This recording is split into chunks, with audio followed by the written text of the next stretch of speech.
紹嘅時候咧，就已經可能出現咗狀況啦，支咪未有聲，咁但係一路咧都好穩定咁樣，其實把聲係冇響亮，可以完成自己自我介紹，我覺得呢度已經係我心裏已經加少少分㗎啦。咁所以同埋一直後邊嘅兩個回合啦，都係好穩定嘅發揮啦。咁同埋咧，我哋都有寫到你嘅口字啦，同埋聲線都好清晰嘅。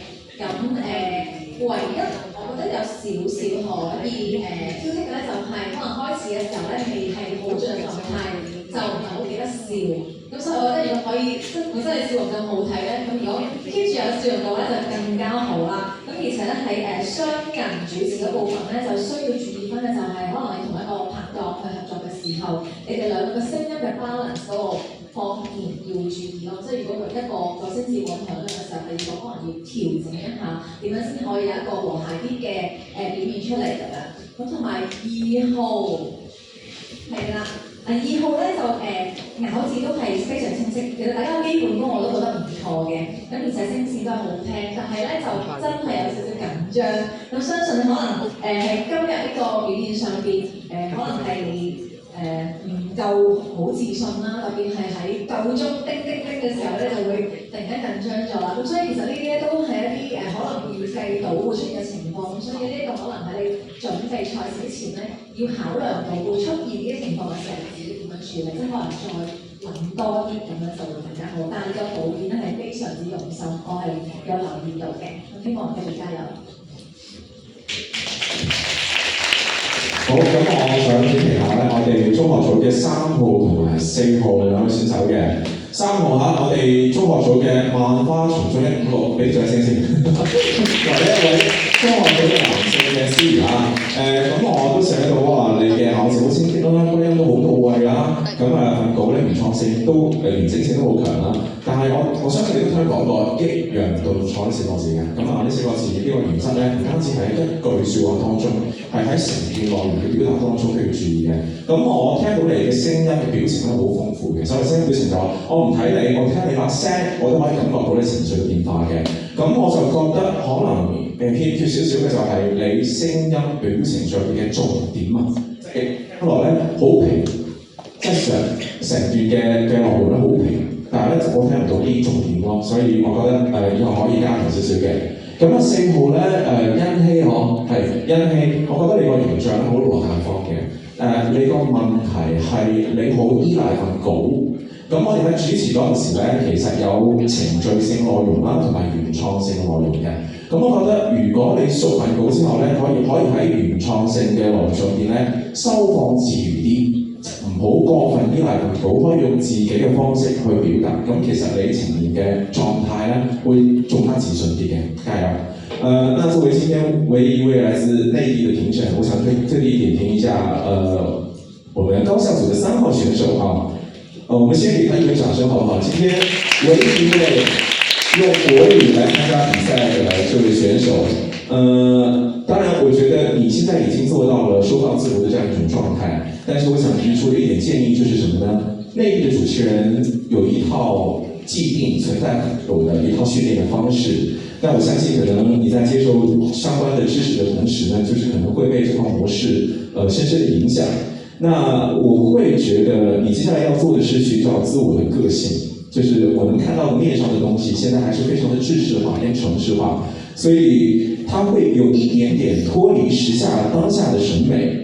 所以我希望你可以多去挖掘自己的一些個性，多做一些個性化的一些呈現跟表達。加油！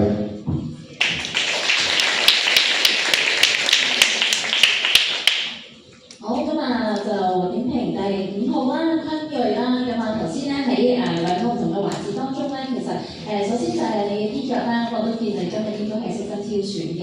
咁另外咧喺你準備稿件嗰度咧都好欣賞，就係你入邊有呢個稿件都好觸動到觀眾嘅，譬如你當中嘅發現光啦、靠近光啦，同埋成為光啦，都希望咧你哋好似呢一句咁樣啦，成為好嘅司儀啦、發光發亮啦。咁當中咧可以咧再提升一點啦，就係喺你一開始介紹自己嘅時候咧，其實要留意翻就係你同現場嘅觀眾咧要做一啲互動。譬如你介紹完自己之後咧，其實現場嘅觀眾咧係有反饋嘅，佢係想俾掌聲你嘅。但係呢一刻咧，你係比較專注你份稿件咧，冇一個停頓去俾觀眾同你有互動。咁所以呢一刻咧就要留意多啲啦。咁另外咧喺第2部分係比較少咗一啲嘅互動或者 connection 嘅。咁呢個部分可能你日後做唔同嘅或者司儀，其實可能都有機會係唔止一位司儀嘅。咁呢個咧就可能要再學習或者再慢啲多啲啦。另外咧就6號嘅Kimi 係啦，咁Kimi 就本身外形好靚啦，都今日為咗今日嘅服裝咧都係精心挑選過嘅。咁而第一部分啦，咁就都做得我覺得都OK 啦，so far so good啦。而第二部分咧，其實都想講下，因為你係主持一個足球比賽嘅，係啦。咁喺咁多位嘅參賽當中咧，我比較咧喺你身上咧，真係喺你嘅氣氛同埋節奏上面咧，係俾你感染到嘅。係啦，呢個做得好好嘅地方啦。咁最後咧，第3部分咧都提示一下啦，就係我哋咧做司儀啦，其實有好多嘅形容詞或者一啲嘅語句咧，其實係要特別留意嘅。譬如你想請翻嘉賓到台下休息嘅話咧，呢啲字眼你要非常非常之留意，就係唔好落台，係啊，就座、回座呢啲要留意啊。咁歡迎晒你。Hello，咁我哋同學大家夜晚好啊。咁咧跟住落嚟就講一講7號同埋8號啦。咁先講咧7號鄭松同學咧，其實對你嘅印象都係幾深刻嘅，因為我覺得一睇你呢3科嘅表現咧，都覺得你係一個有經驗啦，而且你識得去保持笑容啦。咁仲有咧就係喺成屋同埋財經嗰方面咧都係幾好嘅穩定度嘅。咁所以無論你嘅第1 part 啦，到你第2 part 整豆腐嘅時候咧，你同1號嘅表現咧，我都覺得係各有各發揮得好啊。但係就好似啱啱評審提到啦，你哋中間個合拍度咧，其實仲欠缺一啲。咁如果將來你想越嚟越好咧，喺呢啲部分咧，希望你哋可以更加去增進啊。咁咧正常講一個咧，就係第3環節嘅時候咧，我覺得你充分發揮咗咩叫執生。咁但係咧執生咧，我哋執多一樣嘢，就係咧你最後俾到好多張獎狀斷住咗。咁所以咧，既然你都已經有執生嘅第1步咧，咁就希望你下次可以觀察埋呢個細節，咁就執生嘅第2步都做好啦，咁就幾完美啦。咁加上咧，你今日成個造型咧都係幾好嘅，你一出嚟我就記得你係火啦，係啦。咁今日2位火咧都係揀咗紅色嚟做嘅，咁我覺得都係幾得意嘅。咁而到心情同學咧，其實你俾我嘅感覺咧係點咧？溫柔、軟弱、大方、舒服。咁所以咧喺成個嘅過程入邊咧，其實都係睇得幾順眼嘅。咁但係咧就係可能係一啲導演嘅準備嘅時候咧，你要俾人哋感覺多一啲力量，聲線嗰度要再發揮多啲。咁同埋咧就係你喺嗰個整體形象上面可以更突出一啲。我覺得你喺第2部分嗰個描述足球比賽嗰度咧就有加咗碼啦，係啦，地都長起晒啦。咁但係咧希望你能夠繼續喺呢個台上咧好好去發揮，咁就揾到你以後點樣做司儀嘅新定位。咁最後咧，我想同6號講一句，你啱啱做嘅嘢咧，就係我啱啱出嚟做司儀嘅時候做過晒嘅嘢啦。所以咧，我記得我當年講，即係我對住一個政府官員啦，就講話，好，而家有請你得啦咁樣。我記得嗰陣時我自己咧就係時候，因為都俾人鬧啦，同埋自己都喊咗好耐。咁但係邊度跌低，邊度爬翻起身，咁我今日就唱呢個。點解我哋做得嚟嘅？好，咁好9號嘅參賽者啦。感覺到你係緊張嘅，無論係第1 part 第2 part 都好。咁我好明白到你份稿嘅重要性。咁但係咧，其實唔一定話成份稿要讀齊晒每一個字都要屙尿嘅，因為其實記住稿咧係你嘅一個好好嘅一個工具。咁但係咧點樣可以好完整地啦，有自己個人特色之餘嘅自然地去流露咧，呢個先比較重要啲。因為永遠個稿就得你自己知，我哋係唔知道嘅。特別仲係你自己設計啲，咁所以我會覺得咧，頭先喺第1 2 part 嘅時候咧，都有少少搏嘅成分喺度嘅。咁同埋喺當中嘅過程裏邊咧，當然係緊張嘅時候咧，突然間就會食螺絲啦，會甩啦咁樣，咁都係好理解嘅。咁而喺第2 part 咧，應該係一個評述係咪籃球比賽啊？足球比賽啊嘛，係嘛？咁其實足球嗰 part 咧，反而我又覺得你3位同學仔嘅配合咧，我覺得係幾有趣嘅。係啦，因為我諗咗好耐就係、其實頭先嘅嗰個第2 part 係一個旁述啊嘛，我哋唔係要講解個遊戲點樣玩，或者唔係要講解嗰個比賽裏面嘅性質係乜嘢。咁所以佢哋喺第2 part 咧，我覺得你放開少少嘅。不過對比另外嗰2個同學咧，係教人信息咗少少嘅。咁我覺得喺稍後時間，可能如果仲想繼續喺自己司儀啊、口才發展嘅話咧，其實可以自然啲啦，或者可能對於自己份稿嘅時候咧，可以多啲自己嘅口語化去進行會比較好啲咯。咁你哋加油好？好，另外應該就係高校仲有1號啦。我首先咧，我喺未聽你自我介紹之前咧，我覺得你好鬼死似歐陽立華嘅個樣，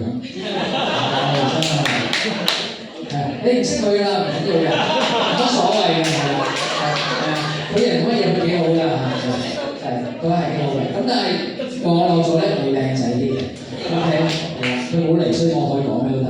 好，先要講嘅一樣嘢就係咧，我覺得你嘅語速太快啦。由你嘅第一 part 嘅自我介紹到之後，第二 part 我先唔講，先講第一 part 先。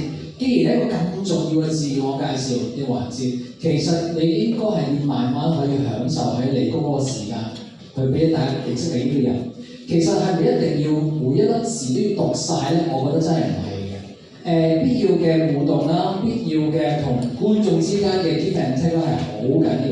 你應該點樣同觀眾玩，令大家可以認識你呢個人，喺短1分鐘或者2分鐘時間已經知道你係邊個，呢個已經好緊要咯。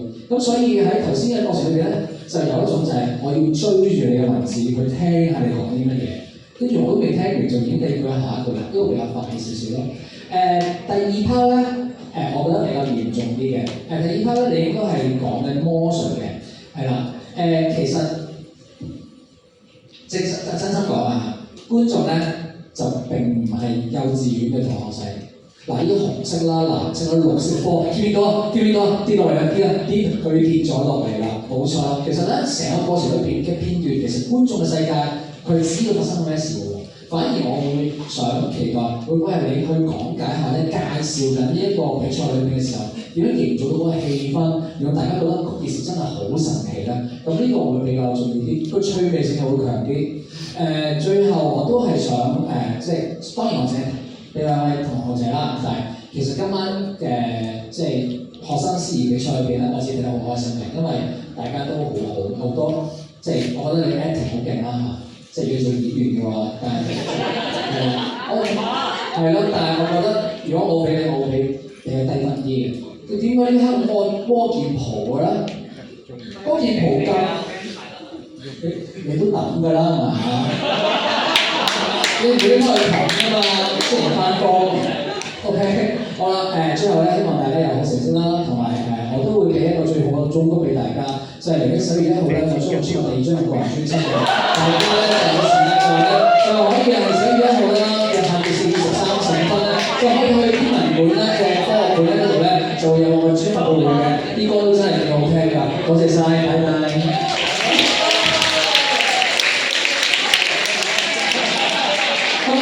大家記得去 IG 度 tag 佢，幫佢宣傳一下。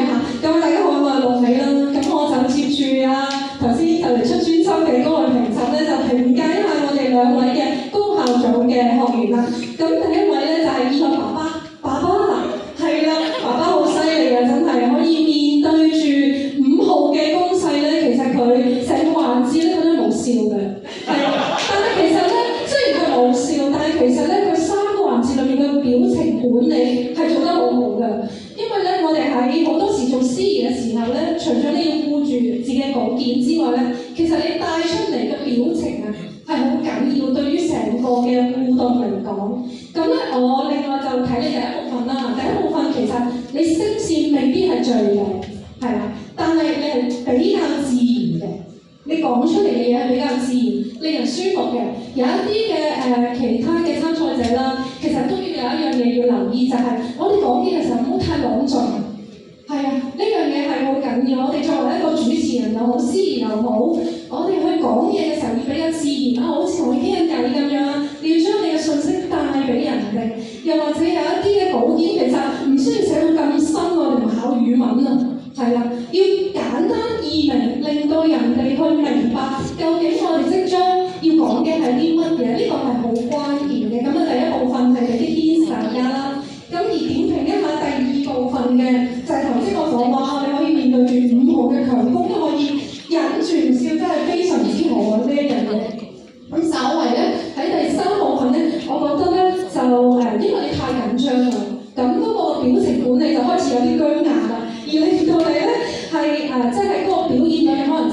少，但係我建議你，如果喺頭先嗰個情況嘅時候咧，你可以自己唱一段啦。因為你講緊嗰個係歌唱比賽啊嘛，你可以自己係啦 solo 一下啦，又或者同啲你哋嘅觀眾去做一啲嘅互動啦，又或者係講翻一啲當日呢個活動嘅一啲資訊出嚟啦，令到嗰件事可以拖延一下嘅時間，又或者點樣化解成個嘅流程嘅。所以送到你每一個活動背後嘅資訊咧，其實好關鍵嘅，送俾大家嘅。咁另外我就評價喺第3號嘅嗰位嘅參賽者啦。咁你第一部分咧，其實我見到你聲音好響亮，好多嘢都好靚，口字好清晰啦，而且大方得體啦。咁如果唔戴眼鏡會更加好，係啦。咁咧仲有就係咧，你最尾咧係用一個咁多嘅參賽者都冇講過一句説話，就係謝謝大家，謝謝大家。因為咧，你咁樣係令到件事好完美嘅，個結尾好有禮貌，好完美，好大方得體。咁而第2個部分嘅時候，其實我頭先評審都有提過你嘅一啲嘅關鍵元素啦。咁我補充少少，其實喺呢個過程裏面點樣可以展現得自己更加自然啲咧，亦都係送俾大家嘅。即係喺你哋嘅互動裏面，你可以加啲自己嘅語調，例如講到某一啲嘅魔術比賽表演又好，噔噔噔噔。又或者話大家緊唔緊張啊？好心急咧，我都係啊。咁可以用呢啲語調嚟去令到嗰件事會自然，係啦。咁我哋要留意嘅就係呢一樣嘢啦。第3部分咧係你表現最好嘅，因為你救得好嘅，真好嘅。好多謝自己俾啲掌聲自己。最後講一樣嘢，最後講多一樣嘢。我哋其實成個咁多個環節裏面啦，咁第一部分係 show off 自己，第2個部分我哋大家要記住，我哋呢個 partner，我哋點樣合作？喺呢個過程裏面有2個嘅，有3個嘅，3個人嘅 partner 係好難㗎。俾啲掌聲頭先3個人嘅多啲改變，其實都一個嘅 partner，你要依顧嘅嘢係好唔一樣，但係呢個過程裏面你要記住，你唔係淨係你自己，你要睇下你嘅 partner。如果你 partner 真係搞唔掂嘅時候，你要夠長嘅，記住自己要夠長嘅。好，多謝大家。咁多位評判嘅寶貴意見啦，係啦，咁我哋而家咧就即刻邀請我哋最後一個評審。做聲，係啦，多謝評審，今場講得好，多謝你，冇事。嗱，好快時間唔多啦，係啦，先講得好快。第一件事咧，其實我啱啱攞箱嘅時候，我已經想提你㗎啦，真係唔好將個電話放喺袋度，一突出嚟就好唔好睇嘅。OK， 呢件事啊，唔緊要，大家全部都記得一件事。所以咧，我哋嗰陣時以前我喺度讀書嘅時候咧，我哋上台咧，我哋嘅老師好極端地縫咗我哋袋嘅。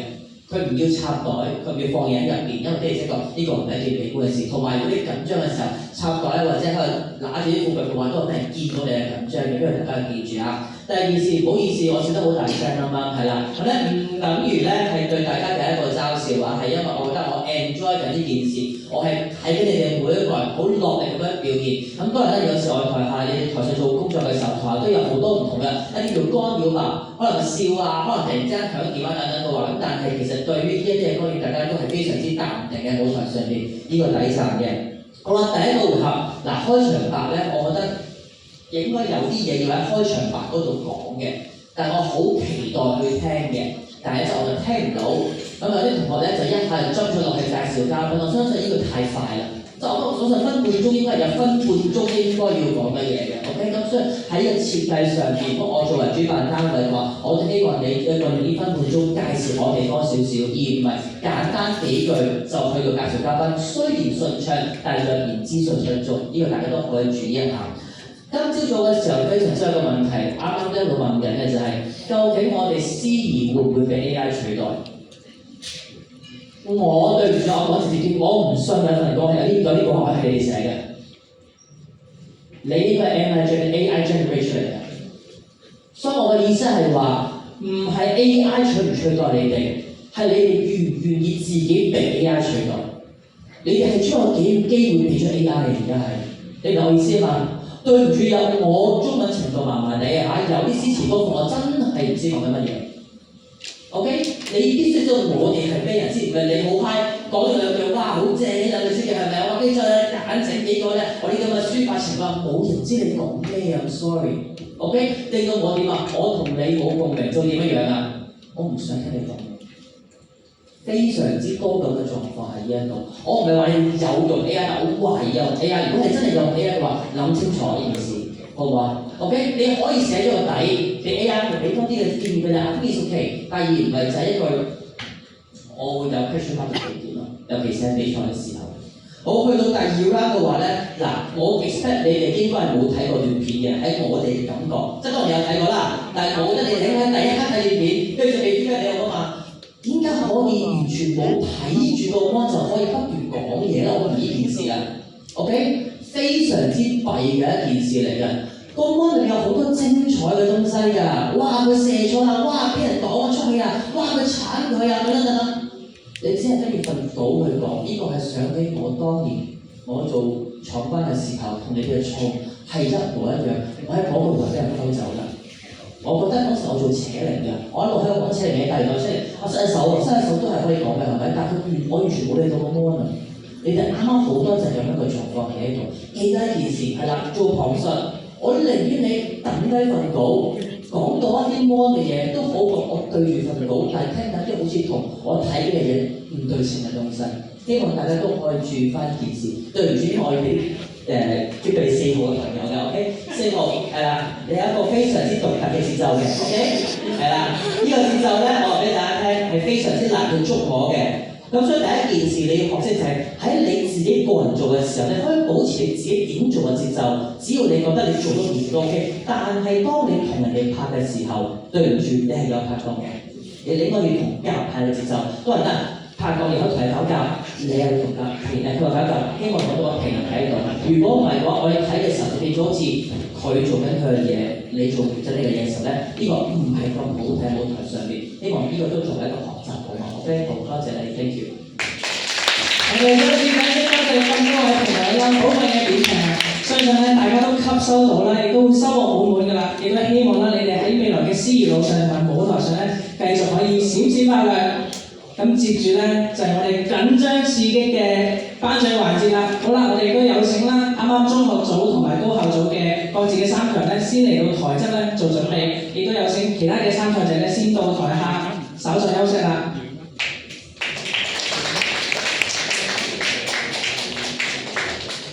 好嘅啦，咁我哋嘅冠亞季咧就最後再公佈。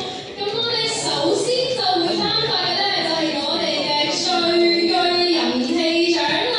咁我哋呢個獎項咧，我哋將會邀請我哋嘅協會行業標準及認證推進顧問委員會委員陸美紅女士嚟為我哋頒發嘅。咁同時我哋都會邀請部門協會主席林振昇博士嚟為台上為我哋進行嘅頒獎。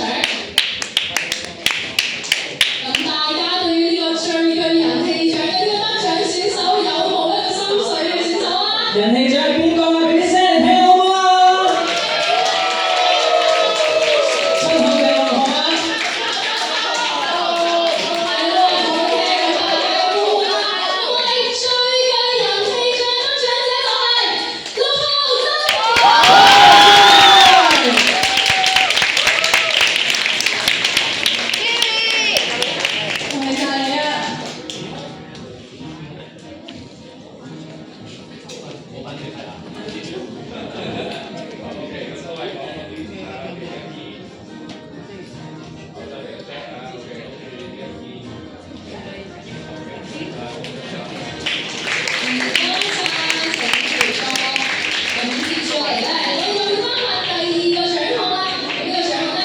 最佳司儀造型獎，呢個獎項就係頒俾我哋今晚司儀造型最靚嗰位選手喎。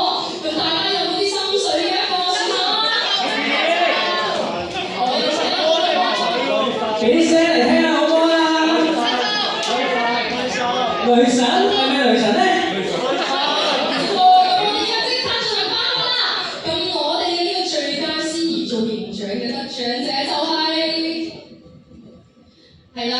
咁我哋就先有請咗我哋呢個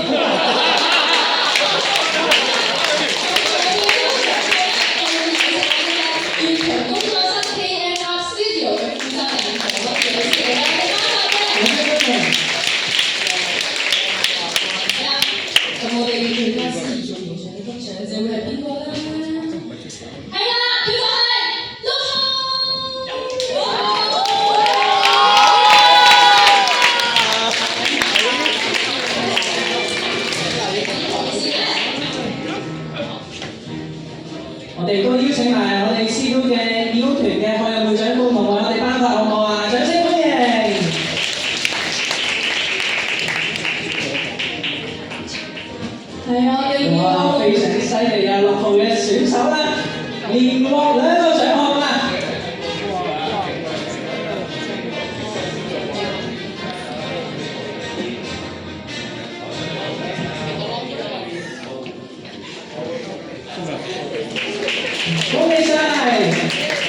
嘅邊個咧？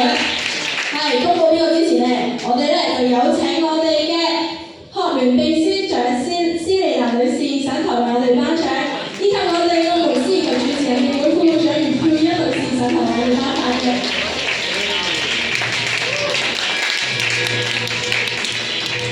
係啦，我哋中學組季軍嘅得主就係7號鄭晶彤，恭喜你！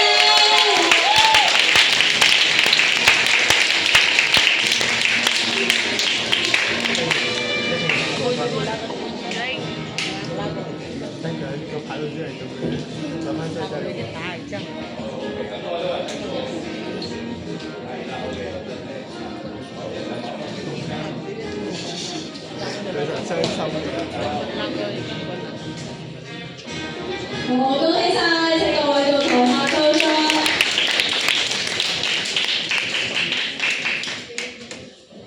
咁接住落嚟咧，我哋咧就會頒發高校組嘅季軍嘅獎項啦。我哋都係同樣地有請我哋嘅頒獎嘉賓，有請演藝人協會代表程文正先生，同時都有請我們司徒主持人協會副理事長姚巧琪女士上台為我哋頒獎嘅，有請。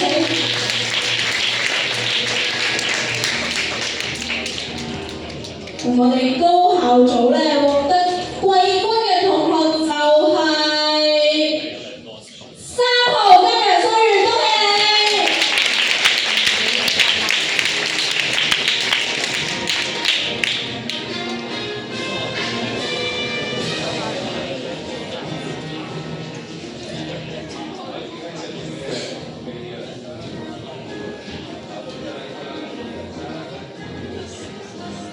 好嘅，感謝各位，請到台下就座。好啦，咁我哋咧頒完季軍咧就嚟頒亞軍啦。同樣地啦，首先頒發中學組嘅亞軍嘅獎項嘅，有請我哋嘅頒獎嘉賓，澳門資深司儀主播達人協會會長戴耀仁先生到台上頒獎，有請。以及我哋嘅澳門司儀及主持人協會秘書長黎立軒女士，有請。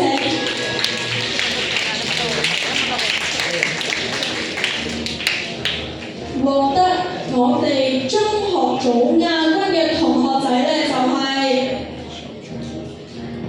6號周其月，恭喜你！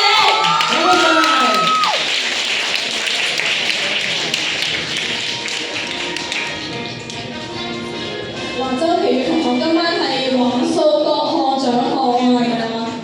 真係非常之犀利啊！我哋望向攝影師影張相先。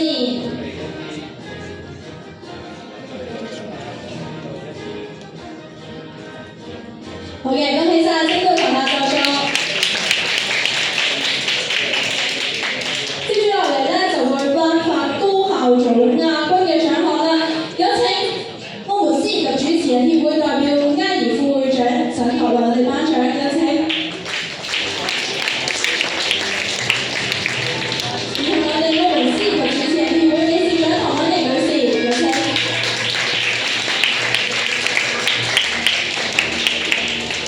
好啦，獲得我哋高校組亞軍嘅同學咧，就係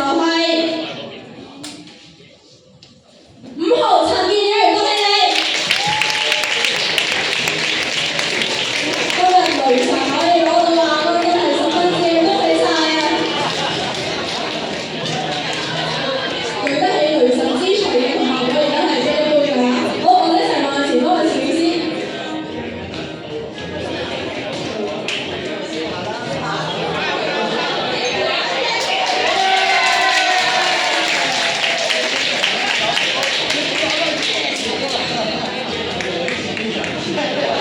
接住咧就係中學組嘅冠軍喎，我諗大家都知係邊個啦。好啦，我哋請我哋嘅頒獎嘉賓先，掌聲歡迎香港師公司兒童工團2020至2021會長張嘉文女士，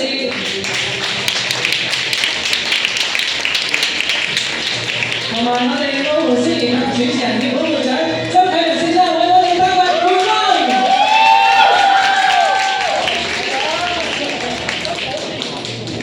好啦，我哋嘅冠軍得主就係1號周燕。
好啦，喺呢個咁開心嘅時刻啦，不如